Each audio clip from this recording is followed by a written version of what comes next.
At Grandma's 70th birthday, my sister secretly transferred all my money to her account and said, "I can't wait for my brother to realize he's broke."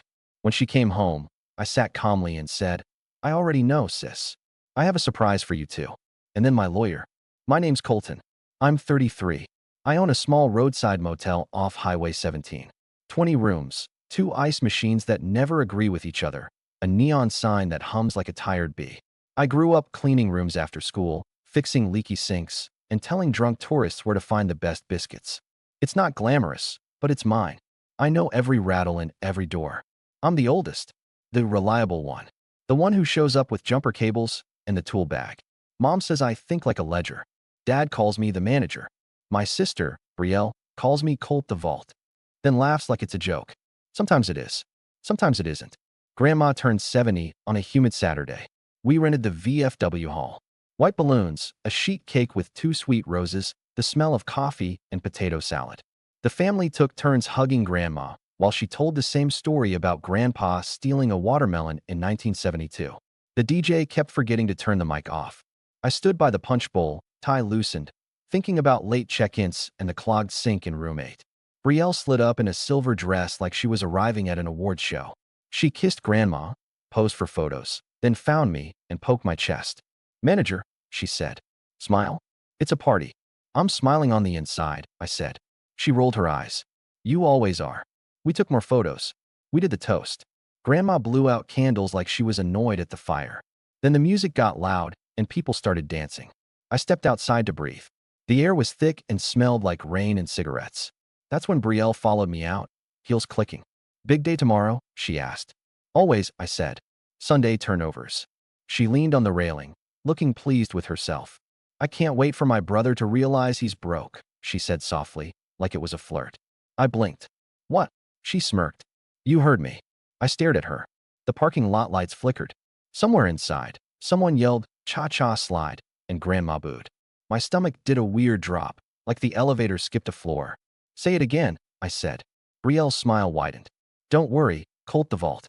It's just money. You're good at making more." She slid her phone back into her purse and added, "Enjoy the party." Then she walked back in, hips swinging, leaving me with the hum of the neon sign in my head and the taste of metal in my mouth. I didn't chase her. I went back to refill Grandma's punch and to take photos of her dancing with my dad. I laughed in the right places, but the words didn't leave.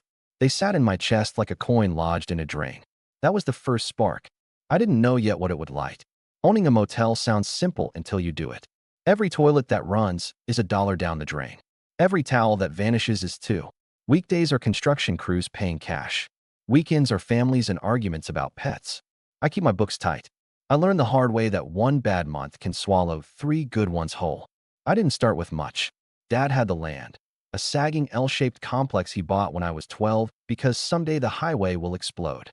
It didn't. I exploded. I skipped college after 2 semesters and came home to paint rooms, patch roofs, and turn someday into today. I refinanced twice, begged a bank manager named Alonzo to believe in occupancy rates, and sold my truck to replace a boiler that died on Christmas Eve. I slept in the office for 2 years. I ate more vending machine dinners than I'd admit. Brielle? She's 28, a storm in eyeliner. She tried real estate for a minute, then a boutique, then influencing. She lives like money is a story that always ends well. When it doesn't, she calls me. "Just until Friday, Colt," she'd say. You know I wouldn't ask if it wasn't important. Friday turned into next month. Next month turned into my mom texting. "She's having a hard time. Can you cover her car note? You're so good with money." I grew up with the lesson, be a good brother. It's a lesson that turns your pockets inside out. 3 years ago, I formalized the motel. New LLC. New accounts. A small business line of credit. A payroll service because I was tired of worrying about tax deadlines in my sleep. I added my dad as a limited partner, 5%, because he still mows the back lot and keeps the ice machines feeling guilty. I did not add Brielle. I did, however, let her use the front desk computer sometimes for printing. It felt harmless then. My family thinks I'm stingy because I tell the truth about money. "We can't afford that, Mom. That rate is below cost, Dad." "No, Brielle, you can't host a pop-up in my lobby on Memorial Day weekend." They call it negativity. I call it keeping the lights on. The week before Grandma's party, things were tight. August heat scares off 2 kinds of travelers, the careful and the broke. The AC units were gulping electricity. A vendor doubled the price on laundry detergent. My line of credit ticked up, then down, then up again, like a tired heartbeat. I'd been up late running numbers. Room 12 needed carpet. The roof needed patching before September storms. My staff wanted raises. They deserved them. So when Brielle said what she said, it hit something raw. I tried to shrug it off at the party. I couldn't. The way she said it stuck. Not a threat. Not a joke. A spoiler for a show I hadn't watched yet. After midnight, I drove home with 2 leftover centerpieces and Grandma's cake box sliding around the passenger seat. I parked behind the office, did a lap, checked locks. The lobby smelled like lemon cleaner and coffee gone bitter. I sat at the front desk, the little bell staring at me, and opened the motel checking account on the dusty desktop. The screen loaded slow. My eyes went straight to the balance. It should have been just over $42,000. Enough to make payroll Monday and pay the linen service Wednesday. Enough to breathe. It was $412. For a second, I thought I misread a comma. I rubbed my eyes and looked again. 4, 1, 2. A trickle of transactions stacked like falling dominoes. 10 transfers. All in the last 2 hours. All labeled internal. All out to the same bank. Same name. Brielle M. Fulton. My throat went dry. I scrolled faster.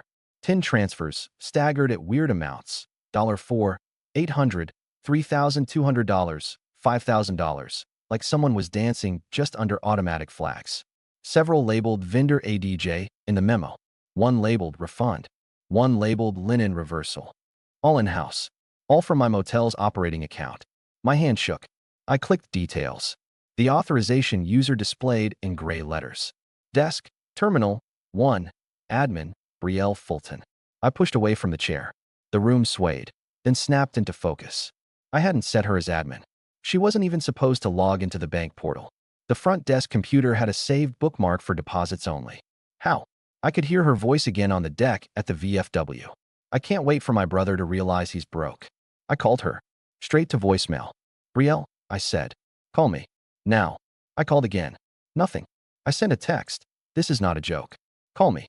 3 dots appeared. Then stopped. Then nothing. I called the bank's after-hours line. A man with a kind voice told me he couldn't reverse online transfers until morning, but he could mark the account for fraud review. He said the word internal like it tasted bad. He locked the portal. He said, come in at 9 with ID. I said I'd be there at 8. Then I called my mother. She answered on the 3rd ring, breathless. Don't yell, she said immediately. I haven't said anything. You sound like yelling. Where is Brielle? Sleeping, I imagine. It's late, Colton. She stole from me. A pause. A tiny sigh. Don't be dramatic. I stared at the screen. Mom, the motel account is empty. She borrowed. Families help each other. You act like you're a bank. I am a business. You always make it about business. I let the silence stretch. Finally, she whispered. She said you locked her out of your life, so she did what she had to do. What she had to do, I repeated. Mom, payroll is Monday. I have 13 people who expect checks. My mother's voice tightened. Why do you have so many employees? Because I run a motel. Brielle said you'd make it back in a week. You always do. You're talented. My chest burned. I hung up before I said the thing that would end us. I stared at the ceiling tiles until a small brown stain looked like a hole. At 2 a.m., my night clerk, Miguel, knocked on the office door holding a lukewarm coffee. You good, boss? I swallowed. Go home, Miguel. I've got it. He left the coffee anyway. I pulled the chair back, opened a blank spreadsheet, and started listing names. Staff, vendors, dates. I wrote Monday, payroll in all caps. I wrote Wednesday, linens. I wrote Thursday, utilities. Then I wrote Brielle and circled it twice. Morning would come. So would guests checking out, a bus full of retirees, and a couple complaining that the AC in room 3 smells like rain. Life wasn't going to pause because my sister wanted to play entrepreneur with my ledger. I told myself I'd breathe in the morning. I didn't. I turned off the lobby lights and waited for sunrise with the soda machine humming behind me like a lullaby I couldn't hear. At 8:03 a.m., I was at the bank with a file folder and a headache that felt like it had teeth. The branch manager, Alonzo, met me at his glass door. Ty Askew. I was already apologizing. Colton, he said. Saw the flags. Come in. We sat. I slid the printouts across his desk. He frowned, tapping a pen against the transfers. These were authenticated from your desk terminal, he said carefully. Admin credentials? I asked. He nodded. Changed yesterday at 4:17 p.m. New admin, Brielle Fulton. She does not work for me, I said. He swallowed. She was added as a user last spring. No, she wasn't. He turned the monitor so I could see. An onboarding form with my LLC's name and a digital signature that looked like my signature if you squinted and didn't care. It's sloppy, Alonzo said low. But it passed. We can freeze her receiving account. We'll start a fraud claim. It'll take time. Time, I repeated. He held my gaze. I know you have payroll. I looked at the paper. I thought of Miguel, of Dina who's raising twins, of Deshaun who sends money to his grandmother. I thought of towels already tumbling in the machines and keys in the late box. I felt something inside me click into place. I'm not waiting, I said. Alonzo hesitated. What do you mean? I mean I'm going to get my money back. He inhaled like he was going to give me a speech about process. He didn't. He slid a notepad toward me. Document everything, he said. And Colton, don't go alone. I didn't. At 9:41 a.m., I drove to my parents' house with two people. My friend Tessa. She runs a bookkeeping service and looks like a kindergarten teacher until she opens QuickBooks like a scalpel, and a man in a navy blazer with a calm face. His name is Marcus. He's my lawyer.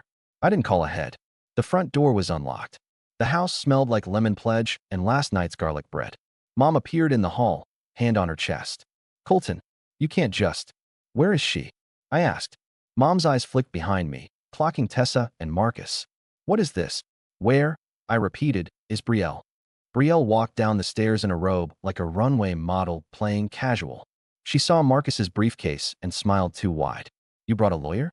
For family, she said, mocking. That's sad. I kept my voice level. Put on real clothes. We're going to the bank. She laughed. No. Tessa lifted her phone, thumb hovering. We have the transfer chain, Brielle. We have the admin change, the forged signature, the desk terminal logs, and the receiving account numbers. If you don't return the funds now, we file criminal. My mother gasped. Criminal? Over a misunderstanding. Marcus stepped forward, tone soft like he was explaining the weather. Mrs. Fulton, your daughter executed an unauthorized transfer scheme from a business operating account. The amounts and the structuring pattern strongly suggest intent to evade flags. We're here to resolve it quietly. Today, Brielle tilted her head. You think I'm scared of court? I think you're scared of discovery, Marcus said. Subpoenas, screenshots, messages to your friends about free motel money, the ones you deleted but didn't really delete. I think you're scared of how fast this goes from family argument to felony. I think you like your apartment and your passport and your phone. Her face shifted. Not fear. Calculation. You can't prove anything, she said. Tessa tapped the screen. You logged in from the front desk PC. The webcam at the lobby catches everyone who walks in after hours. It backs up to the cloud. Want to guess when the last footage uploaded? Silence. I exhaled. Brielle, I will not be your bank. I will not be your alibi. You have 2 hours to move every dollar back. Then we decide if we press charges. Mom stepped between us, hands up. Colton, stop. She's your sister. She is a thief, I said, and my voice finally broke. And I am done. For a second, nobody breathed. In the silence, Brielle's phone buzzed. She glanced down, thumb flicking, a flash of panic crossing her face like a shadow. Marcus nodded toward the kitchen. Let's set up at the table. For 2 hours, we watched Brielle pace between the kettle and the sink. We printed forms. We called Alonzo on speaker. We pushed wires and reversals and held our breath when one transfer hung at processing like it wanted to make a point. At 11:58 a.m., the motel account ticked up. $9,800. Then $5,000. Then $3,200. Tessa kept a running tally out loud, voice flat. 17-2. 22-4. 28-1. At $37,000, we stalled. Brielle swore. She called someone named Cade and hissed, just send it back. At $41,588, the screen stopped. That's all, she said, chin lifted. Happy. Short by 412, Tessa said. Brielle smirked. Buy fewer towels. Marcus closed his folder. Brielle, here's the civil agreement. You sign. You agree to reimburse costs, fees, and damages. You agree to no access, no contact at the business, and you agree to stop speaking about Colton's finances to anyone, or we escalate. She stared at the paper. You can't make me. Marcus slid a second paper across. Then this is the police report. We file today. Your choice. My mother whispered. Brielle, sign it. Brielle's hands shook. She signed. I didn't say thank you. I didn't say anything. I walked to the door. Mom reached for my sleeve. Colton, she said, eyes wet. Don't punish family. I pulled my arm back gently. I'm setting boundaries. Same thing, she said bitterly. No, I said. It's the opposite. I left. I had payroll in the morning. I had a motel to run. And for the first time in a long time, I had a line I wasn't going to cross for anyone. The motel breathed that afternoon like nothing had happened. Keys slid across the counter. A boy asked if we had a pool. A woman argued about late checkout like the sun owed her more hours. Normal is a miracle when you've been staring at the edge. I paid my staff on time Monday. I gave Dina a $50 bonus because Joy should land somewhere. I stopped in every room with a screwdriver I didn't need, just to feel the routine in my hands. The soda machine hummed less like a threat. At lunch, I printed the new policy sheet. Effective immediately, no non-staff computer use. Lobby doors lock at 10. Passwords rotate weekly. Cameras backed up on 2 clouds. Tessa helped me set up alerts that would scream in my pocket if a $10 variance tried to leave the account. Then I cleaned house. Not people. Patterns. I blocked Brielle's number. I left my mother's on silent. I texted my father. Coffee Wednesday? Just us. He replied with a thumbs up and a picture of a screw he found in the parking lot like he'd captured a bandit. In the quiet, the group chat did what group chats do. My aunt posted a long message about family hardship and forgiveness. A cousin wrote, "Money comes and goes, bro," as if he'd solved economics. Brielle posted a story with a Bible verse about not judging, followed by a selfie with the caption, "Staying positive." I didn't respond. Tessa sent me a screenshot of Brielle asking a friend if slander counted if it was technically true. We added it to the folder. Marcus filed the civil agreement with a fancy stamp. He set reminders for the reimbursement plan like clock chimes. He sent me a list of words to use if anyone tried to make this my fault. Boundary, harm, restitution. Big words that felt like locks I could hold. That week, the motel felt lighter. Or maybe I did. Miguel told me a joke about a raccoon that I laughed at too hard. I fixed a hinge by listening to it instead of muscling it. I slept. Real sleep. The kind where the neon hum is a lullaby, not a warning. Wednesday, Dad came by in his work boots and Sunday hat. He held the screw like evidence. Found this near the ice machine, he said. One of the bad ones, I said. He nodded. We stood by the soda machine until he cleared his throat. Your mother says you embarrassed your sister, he said. I saved my staff's paychecks, I said. He looked at the floor. She says you brought a lawyer into her house. I brought a door that never slams, I said. That's what lawyers are. He turned the screw in his hand. Your grandpa would have thrown her out the window. I used a window with hinges, I said. He glanced up. The corner of his mouth moved. Your grandma wants to see you. I'll bring cake, I said. He put the screw in his pocket like a medal. You did right, he said quietly. It was the first time I'd heard it out loud. On Friday, Brielle tried a new angle. A long email arrived with the subject line, "Let's talk like adults." It was written like a press release and a cry for help had a baby. She said she only took what was owed from years of me gatekeeping the family money. She said she was building something. She said I humiliated her in front of Mom. She said I was obsessed with control. She said Dad prefers her. She said Grandma always liked me because I act old. She said everything except, "I'm sorry." Marcus read it and replied with 4 sentences. All further communication regarding this matter goes through counsel. Per the signed agreement, defamatory statements will trigger immediate action. Do not contact my client directly. Then he added a smiley face in his draft and deleted it before sending. We're not that petty. Not on paper. Still, I felt it. The anger. The old training. The part of me that wanted to fix the feeling in her voice, the temperature in our mother's kitchen, the version of me in their heads. That part has muscles. It lifts heavy things that aren't mine. I let it sit. I worked. I changed sheets in room 7 while the local radio DJ talked about a lost dog named Bingo with a distinguishing ear. I laughed alone and felt okay about that. Sunday, Grandma called the motel like she was ordering a pizza. "Bring your bones over," she said. I baked the good biscuits. I went. She's 70 and sharp, her hair white as the inside of a seashell. She poured coffee and watched me like I was a TV show she likes, but doesn't trust. Your mama cried, she said. I know, I said. Your sister strutted, she said. I know. You stood up, she said. I did. She nodded once. Good. We ate biscuits. She asked about the AC in room 3. I told her it smelled like rain. She grinned.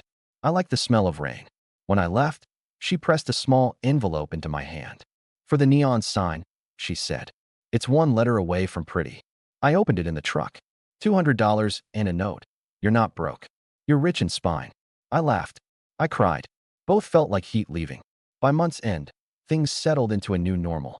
Business picked up with the cooler nights. A traveling softball team left the lobby sticky with victory. Deshaun managed to talk an AC into behaving by patting it like a horse. I replaced the O in motel with a brighter bulb, and Grandma said it looked like it was smiling. Brielle kept trying to turn the story into a lesson about me. People with nothing to say love writing your motives for you. My aunt called to say family holidays would be awkward if I insisted on making legal things a personality. I said, I'll bring my personality and a pie. She hung up. One night, a familiar car rolled slow past the lobby. Brielle, windows down, music loud. She didn't stop. She just looked in like the motel owed her a flinch. I didn't flinch. I turned the no vacancy sign on, even though we had 2 rooms left. Some things you do for the feeling. The next morning, 2 envelopes arrived. One from Marcus, the first reimbursement installment, certified check, exactly on time.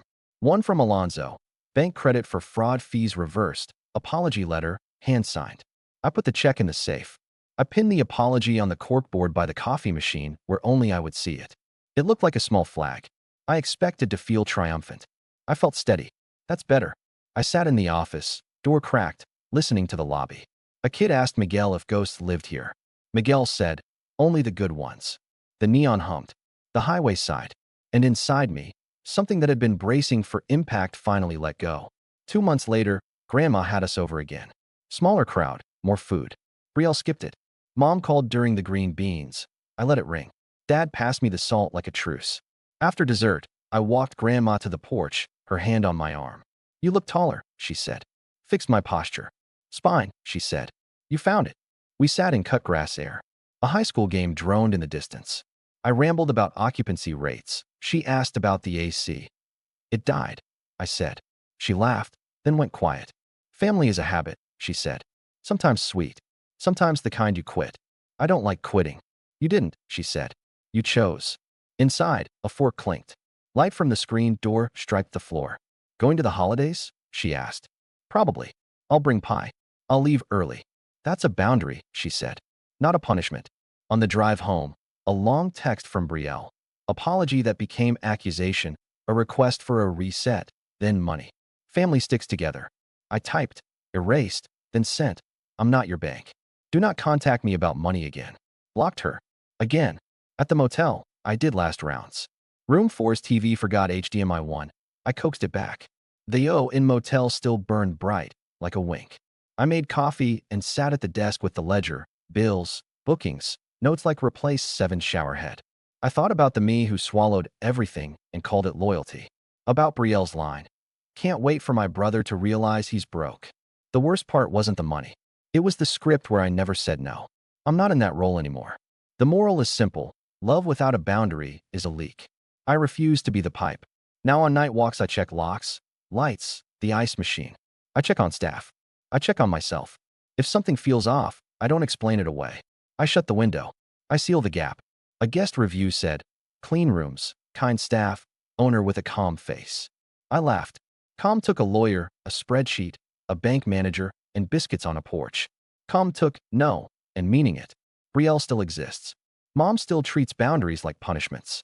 Dad still collects screws. Life isn't a movie. It's ordinary in the best way. The sign hums. The books balance. Room 3's AC smells like nothing. Tonight, a storm rolls in. The highway hisses. Neon glows. I lock the office, flip the sign, and say, mostly to myself, I don't let people use me anymore. Then I sleep.